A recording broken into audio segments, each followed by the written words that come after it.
Happy holidays. I know. Do you believe they're upon us, so to speak? And so much of the fun of the holidays is, some of those really early memories you have sometimes of, the way your house that you grew up in looked like around Christmas time. We all had stockings with our names on it. We would all wear the same little jammies that my mom would make. Lots of great traditions. Yeah, Mom and Dad would spray that snow. This is how old I am. Oh gosh, snow they did? Everywhere on we all didn't the have that at my windows. house. But holiday traditions are a wonderful thing. Decorating for the holidays is a wonderful thing. And you're going to see how to do it maybe a little different way with this segment.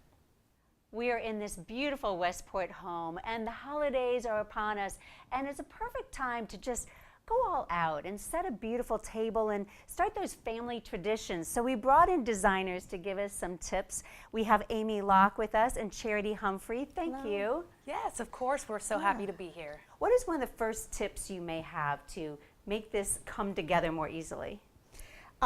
Just find where your passions and your likes are. Think about colors. Do you want something fancier or something more homey and warm? Just think of what your family likes, and make it yours. And Charity, you were mentioning you even wanted to do something like silver and gold, mixing that together. Definitely. So we thought silver and gold would be a good idea because we just pulled different things. So we had, we have the silver placemats, but then we also have gold. So then that way you can have more things to choose from. So that's why we chose the silver and the gold. I love how you layered all of this. And so is it just got a charger, and then this looks like it would be heavy and ornate, and then they weren't even very expensive either, were they? No, I got these, they were 4 for $8 at Home Goods. So you can get them very affordable, but then we had Amy's China, so then you can dress it up a little bit. So yeah, we just layered it, and you would think that the placemat would be underneath the charger, but we wanted to add that extra layer, if you will. It's so fun, and I love the deer, so that's something much more modern. The deer actually were very reasonable. I got this tall deer for around $20, and the smaller ones for about $15. So that's the beauty of this whole table. You don't have to spend a fortune on designing a table. As designers, what should happen in the middle of the table? So I notice you kind of go up and then it comes back down. Is there some thought and theory behind what do we place where? You want to layer things, and to layer it, you have to have height. So you want to bring height to the middle of the table, height, and then you also want to be very cognizant that to make it real, because when you have guests on each side of the table, you really want to be able to talk to people. So sometimes, you'll see people with a grand piece in the middle, but it's not realistic because you can't really communicate. Right, then so you can't see each other. Those are things you want to be cognizant of, or be aware of, is bringing the height. That's what gives it that glam kind of thing, is the height, and the layering for the tablescape. And let me chime in as well. Make sure that it's all balanced. It has to be balanced. You can't have a bunch of stuff over here and a bunch of stuff over here.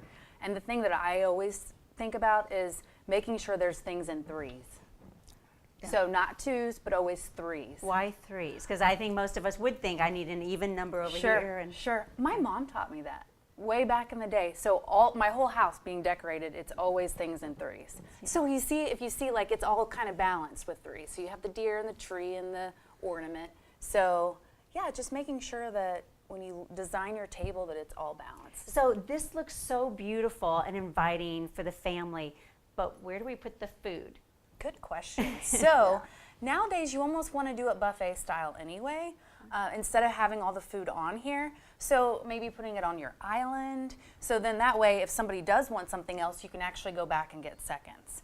So yeah, almost more like a buffet style. Yeah, and that's really a concept that's caught on now, where instead of just sitting down and people eating, that part of getting up and getting food and being able to really interact, for many people at a sit-down table, it really breaks the ice. So it's not so awkward. I love how you did the lights too. So share this little secret there. It's a very thin wire that you put underneath the beads. So you intertwine the lights with the garland, if you will. And actually there's a little remote that you can change the speed on what you want to do. and it's actually all battery operated. So you don't even have to plug them in. And you don't have to get up. It brings the table to life. Definitely. Yeah. Well, it's the holidays, and thank you for making this feel warm and inviting, and I hope that you do this with your family as well to carry on those traditions. I'm Sheryl Matthys with Boomer TV.